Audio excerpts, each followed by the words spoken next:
Hello everyone, welcome back to my channel education Adda 9। Human health and disease chapter से हमारा topic है आज का structure of antibody. Antibody previous video में हम देख चुके हैं कि जो बी लिम्फोसाइट्स हैं वो एंटीबॉडीज़ बनाते हैं। तो देखते हैं कि एंटीबॉडीज़ का स्ट्रक्चर क्या है, क्या उसका फंक्शन है। तो जैसा कि आप डायग्राम में देख रहे हैं कि जो एंटीबॉडी का जो स्ट्रक्चर है वो एक वाई शेप्ड स्ट्रक्चर है, ठीक है, और इसको इम्यूनोग्लोबिन्स भी बोलते हैं। Antibodies also called immunoglobins. यहाँ पर आप 4 पॉलीपेप्टाइड देख रहे होंगे, 1, 2, 3 और 4। तो each antibody have a 4 polypeptide chain on structure is Y shaped. तो यहाँ पर 4 पॉलीपेप्टाइड चेन होती हैं और प्रत्येक में एक वेरिएबल रीजन होता है और एक कांस्टेंट रीजन होता है।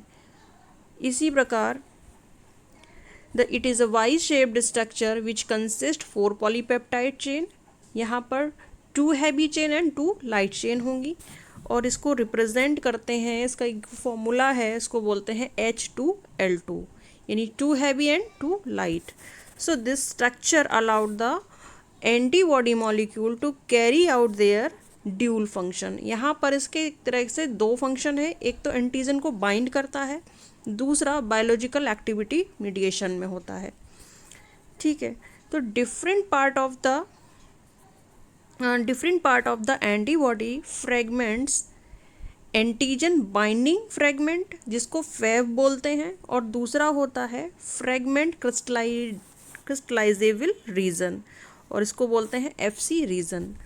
तो यहाँ पर जो आपका ये पार्ट है ये आपका फैब रीजन होता है जो कि एंटीजन से बाइंड होता है, जबकि ये जो पार्ट है आपका वो आपका FC रीजन होता है, ठीक है, जो कि सेल सरफेस से बाइंड रहता है, अडैर रहता है, ठीक है। और यहाँ पर जो बीच में इसके क्या है, ये आपके सल्फाइड ब्रिज हैं, ठीक है, और यहीं पर आपका एक हिंज रीजन होता है जो कि इसको फ्लेक्सिबिलिटी प्रोवाइड करता है for antigen binding. Then Fab fragment is a region on an antibody that binds to antigen, यानी फैब जो फ्रेगमेंट है वो एक ऐसा रीजन है जो कि एंटीबॉडी का जो बाइंड करता है एंटीजन यानी कि कोई भी हमारा इन्फेक्शियस पैथोजन है या फॉरेन पार्टिकल कह सकते हैं, उसको बाइंड करता है। The heavy and light chain then it is a composed of, ये जो फैब रीजन भी जो है इसमें क्या है, 1 कांस्टेंट 1 वेरिएबल डोमेन होगा, देन उसमें एक हैवी और एक लाइट चेन होगी, और treating the antibody with protease. ये क्या करेगा, एंटीबॉडी प्रोटीएज एक एंजाइम होता है जो कि किसी भी पैथोजन की जो मेम्ब्रेन होती है उसको क्लीव कर देता है, ठीक है। आगे है द कांस्टेंट रीजन, और इसका ये जो टेल वाला पार्ट है, ये जो टेल वाला पार्ट है इसको क्या बोल रहे हैं, कांस्टेंट रीजन, जो कि ये डिसाइड करेगा कि क्या मैकेनिज्म लगेगी उस एंटीजन को डिस्ट्रॉय करने में। FC region is the tail region, जैसा आपको पहले ही बताया, एंटीबॉडी का टेल रीजन होता है जो कि इंटरैक्ट करता है with the cell surface of receptor. Cell surface receptor आगे अगला पॉइंट है कि देयर आर 5 इम्यूनोग्लोबिन्स। यहाँ पर 5 इम्यूनोग्लोबिन्स की क्लास होती है एंटीबॉडी की, जो कि पाई जाती है सीरम में। सीरम आपका वो होता है कि without blood cells fluid part है, वो सीरम आपका कहलाएगा। यहाँ पर 5 antibody immunoglobulin G, immunoglobulin M और immunoglobulin A and immunoglobulin E and immunoglobulin D, ये आपके 5 तरह के एंटीबॉडी हैं by the type of heavy chain. और इनको जो क्लासीफाई किया गया इनकी हैवी चेन के ऊपर हैवी चेन जो कंटेन किए रहते हैं उसके बेस पर, क्योंकि इनका अलग अलग मॉलिक्यूलर वेट होता है, ठीक है। इसका अलग अलग मॉलिक्यूलर वेट होता है, जिससे कि आपका इम्यूनोग्लोबिन जी जो है वो मदर फेटस को ईज़िली क्रॉस कर जाएगा, जबकि इम्यूनोग्लोबिन एम है जो बी सेल के एक्टिवेशन यानी बी लिम्फोसाइट के एक्टिवेशन में इन्वॉल्व रहेगा। इम्यूनोग्लोबिन ए जो है वो आपका मदर मिल्क में रिच होता है। इम्यूनोग्लोबिन ई जो होता है वो रिस्पॉन्सिबल होता है एलर्जिक रिएक्शन यानी हाइपर सेंसिटिविटी के लिए। और इम्यूनोग्लोबिन डी इसी तरह इसका भी यही फंक्शन है बी सेल के एक्टिवेशन एंड मैच्योराइजेशन में। आगे देखते हैं कि ये जो लिम्फोसाइट्स हैं वो कैसे मिल रहे हैं। तो ये हमारी ब्लड स्टेम सेल्स हैं जो कि हमें मिल रही हैं कहाँ से, बोन मैरो से मिल रही हैं। बोन मैरो से ये जो ब्लड स्टेम सेल्स है हमारी दो में डिवाइड हो रही हैं, एक तो माइलॉइड स्टेम सेल्स होती हैं, दूसरी होती है लिम्फॉइड स्टेम सेल्स। ठीक है, तो माइलॉइड स्टेम सेल्स है तो आपकी रेड ब्लड सेल्स, माइलोब्लास्ट से आपकी ग्रेनुलोसाइट्स होती हैं।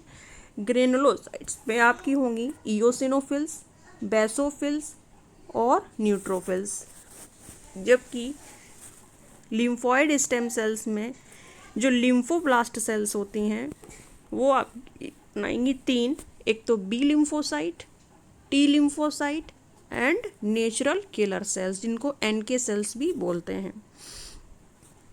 अब क्या है कि ये जो इतना पार्ट है वो आपकी क्या है, वाइट ब्लड सेल्स यानी इम्यून सिस्टम में इन्वॉल्व होती हैं यही blood cells, white blood cells, और एक तरह से स्कैवेंजर होती हैं। जैसे अगला डायग्राम इसी को कोरिलेट करते हुए दिखाया गया है कि जैसे आपकी ये बोन मैरो थी, बोन मैरो में आपकी जो प्लूरीपोटेंट स्टेम सेल्स होती हैं। प्लूरीपोटेंट स्टेम सेल्स वो होती हैं कि जो कि ऑल टाइप सेल्स में डिवाइड हो सकती हैं, रिन्यू कर सकती हैं। ठीक है, तो आपको जब जैसे इसमें बताया था कि माइलॉइड से तो देखिए आपकी ये बन रही थी कि red blood cells and myeloblast से आपकी ग्रेनुलोसाइट्स बन रही हैं, जबकि लिम्फोइड स्टेम सेल्स जो हैं यहाँ से प्रीमेच्योर बी सेल्स और प्रीमेच्योर टी सेल और एनके सेल्स बन रही हैं जो नेचुरल किलर सेल्स होती हैं। इनका ये अच्छा प्रीमेच्योर है लेकिन अभी इनका मैच्योरेशन बाकी है यानी प्रोसेसिंग बाकी है। तो टी सेल्स का तो थाइमस में होता है जबकि बी सेल्स का लिम्फ सेल्स में होता है। ठीक है, तो बी सेल्स आगे जाके क्या करेंगी, फर्दर डिवाइड होंगी, वो बनाएंगी आपकी मेमोरी सेल्स। देखिए ये मेमोरी सेल्स हैं और प्लाज्मा सेल्स बनाएंगी। ठीक है, तो प्लाज्मा सेल्स तो एंटीबॉडी बना रही हैं और जो आपकी टी सेल हैं ये आपकी cytotoxic TC cell, helper T cell यानी टी एच सेल और डी मेमोरी सेल, और एक टी एस भी होती हैं जिनको टी सप्रेसर सेल बोलते हैं। तो ये जो सेल्स होती हैं तो ये तो इन्वॉल्व होती हैं आपकी सेल मीडिएटेड इम्यूनिटी में, जबकि ये जो आपकी सेल्स होती हैं यानी मेमोरी बी सेल और एंटीबॉडीज़ ये आपकी ह्यूमोरल इम्यूनिटी में इन्वॉल्व होती हैं। आगे देखते हैं component of acquired immunity. Acquired immunity जैसे हमने दो इम्यूनिटी के टू टाइप पढ़े थे, इन्नेट इम्यूनिटी और एक्वायर्ड इम्यूनिटी। तो एक्वायर्ड इम्यूनिटी को ही हम यहाँ पर डिस्कस करने वाले हैं कि इसके क्या कंपोनेंट। तो कंपोनेंट जैसे आपको अभी ऊपर का जो चार्ट बताया था इसमें ह्यूमोरल इम्यूनिटी और सेल मीडिएटेड इम्यूनिटी, इसी को एज ए डायग्राम थोड़ा सा क्लियरली बताया है कि ह्यूमरल जो इम्यूनिटी है वो बी लिम्फोसाइट्स के द्वारा आती है। तो इसमें होता क्या है कि जैसे एक्वायर्ड इम्यूनिटी में दो कंपोनेंट है, ह्यूमरल इम्यूनिटी और सेल मीडिएटेड इम्यूनिटी। तो ह्यूमरल इम्यूनिटी जब होगी तो जब भी कोई एक्स्ट्रा सेलुलर माइक्रोब्स आया तो वी लिम्फोसाइट जो हैं आपकी, यहाँ पर देखिए एंटीबॉडीज़ जो लगी हुई हैं ये आपकी एंटीबॉडीज़ लगी हुई हैं। तो जब भी कोई एक्स्ट्रा सेलुलर माइक्रोब्स आया तो लिम्फोसाइट क्या है, बी लिम्फोसाइट एक्टिवेट हो गई, उन्होंने रिस्पॉन्स करना शुरू किया और उन्होंने क्या बनाई, एंटीबॉडी। ये देखिए एंटीबॉडी सीक्रेट कर रही हैं। अब ये एंटीबॉडीज़ क्या करेंगी, वो जो आपका एक्स्ट्रा सेलुलर माइक्रोब है उसके इन्फेक्शन को रोकेंगी, एलिमिनेट करेंगी उस माइक्रोब को। जबकि सेल मीडिएटेड इम्यूनिटी में क्या है कि फैगोसाइटोसिस होगी। ठीक है, फैगोसाइटोसिस का मतलब ये है कि कोई भी हमारी जो है सेल है, ठीक है, मान लो ये माइक्रोफाजिस सेल है और इसके अंदर आपका जो है कोई भी इन्फेक्टेड पैथोजन आ गया और उसने फैगोसोम बना लिया है। यहाँ पर अब क्या है, टी सेल एक्टिवेट हो गई, हेल्पर टी सेल एक्टिवेट हो गई, टी लिम्फोसाइट की TH सेल एक्टिवेट हो गई और वो जाकर इसकी सरफेस से अडहेर हो गई यानी चिपक गई और अब उसको क्या करेंगी, उस माइक्रोफाज को एक्टिवेट करेंगी कि to kill the phagocytose the microbes, जो भी इसके अंदर माइक्रोब्स हैं, ये जो फैगोसोम्स हैं, ये और ये जो ग्रीन कलर की है ये आपकी क्या है, माइक्रोफाजिस सेल है और इसके ऊपर ये रिसेप्टर है। ठीक है, और TH सेल है जो भी आपके साइटोकाइंस रिलीज कर रही है वो उससे बाइंड हो रहे हैं और माइक्रोफाज को एक्टिवेट कर रहे हैं कि ये जो आपके फैगोसोम है इसको डाइजेस्ट करे, किल करे और उसको एज ए फैगोसाइटोसिस बाहर निकाले। ठीक है, अगला क्या है कि इसी में यदि कोई सेल वायरस इन्फेक्टेड हो जाती है, ठीक है, वायरस है तो वो रेप्लिकेट करके अपने जैसी और कॉपी बनाएगा, तो जो साइटोटॉक्सिक टी लिम्फोसाइट होती हैं यानी TC यानी टी लिम्फोसाइट की TC सेल्स जो होती हैं वो अब इस इन्फेक्टेड सेल से जो है बाइंड हो रहे हैं उसके रिसेप्टर्स से और किल करेंगे infected the cell and eliminate the retrovirus of infection. ये यहाँ तक आपका क्या था, ह्यूमोरल इम्यूनिटी और सेल मीडिएटेड इम्यूनिटी। आगे देखते हैं types of acquired immunity. Acquired immunity के भी टाइप्स होते हैं। यहाँ पर दो टाइप्स हैं, एक्टिव इम्यूनिटी और पासिव इम्यूनिटी। एक्टिव इम्यूनिटी वो होती है कि किसी भी पर्सन की खुद की जो सेल्स जो प्रोड्यूस करती हैं वो एक्टिव इम्यूनिटी है, यानी नेचुरली जब एंटीबॉडीज़ खुद की जो सेल्स हैं वो एंटीबॉडीज़ बना रही हैं for the infection, response of infection.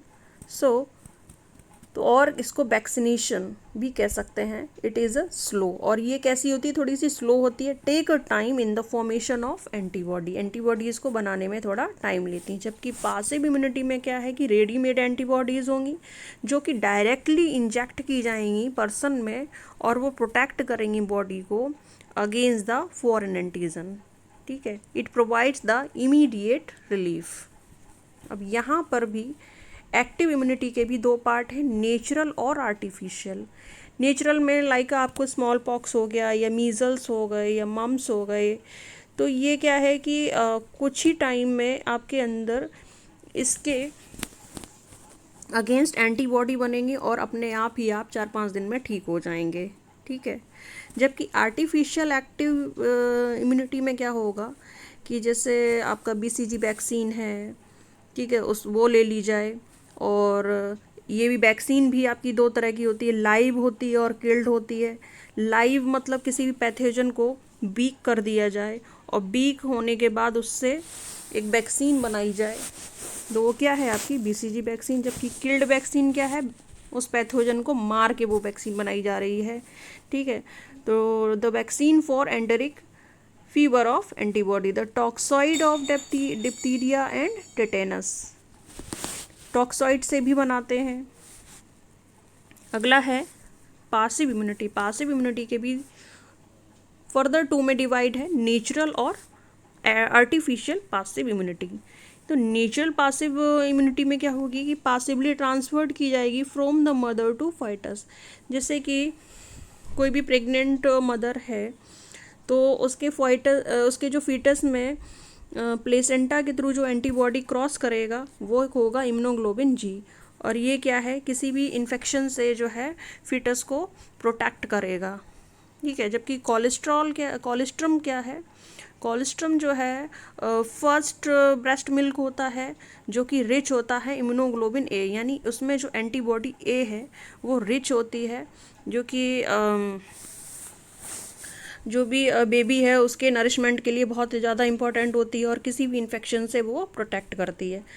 तो 3 मंथ तक तो ये होता है। जबकि आर्टिफिशियल पासिव में क्या है कि transfer to recipient by administration, इसको भी पासिवली ट्रांसफ़र किया जाता है रेसिपिएंट में बाय द एडमिनिस्ट्रेशन ऑफ, जैसे आपका एंटी टेटेनस सीरम है जो कि हॉर्स के सीरम से बनाया जाता है, और एक एंटी डिप्थीरिया सीरम है जिसको एडीएस बोलते हैं। तो आई थिंक यहाँ तक आपको समझ में आया होगा।